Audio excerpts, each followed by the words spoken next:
Padatik express 12377 आपका engine आज सुबह जलपाईगुड़ी रोड स्टेशन के पास खराब हो गया, जिससे यात्रियों को करीब 2 घंटे तक भारी कठिनाइयों का सामना करना पड़ा।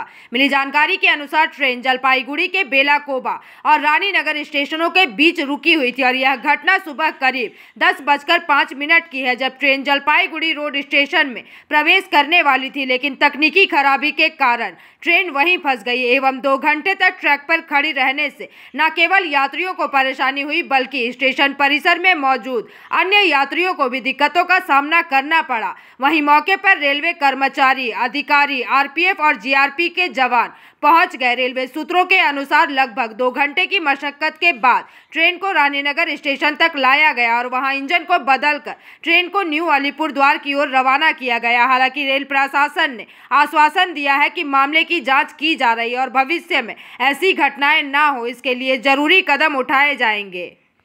যে পদাতিক ট্রেনে আপনি আসছেন, তো কি কারণে ট্রেনটা কি ব্যাপার? কি ইঞ্জিন খারাপ হয়ে যেতে পারে। তো এটা কোথা থেকে কোথা যাবে ট্রেনটা? তোমার আমি মালদা থেকে আপনার হ্যাঁ যাবে কুচবিহার। কুচবিহার যাবে, তো আপনি ইঞ্জিন খারাপ, তার জন্য এখন কি বাসে যাবেন নাকি? আচ্ছা ঠিক আছে, এটাই জানাচ্ছিল। কি হয়েছে আপনার নাম বলেন। আমার নাম তো নান্টু দে, আমি রোড স্টেশনে সবসময় থাকি। কি করেন? আমি টোটো চালাই। হ্যাঁ, পদাতিকের কি হয়েছে? হ্যাঁ, সকাল থেকে শুনলাম যে পদাতিক রাইট টাইম, তারপরে শুনি যে রানীনগর স্টেশনে ইঞ্জিন ফেল হয়ে যায়। তারপরে তো আমরা বসে থাকতে থাকতে অনেকক্ষণ ছিলাম, তারপরে তো চলে আসলাম। তো এখনও ট্রেনটি যায়নি।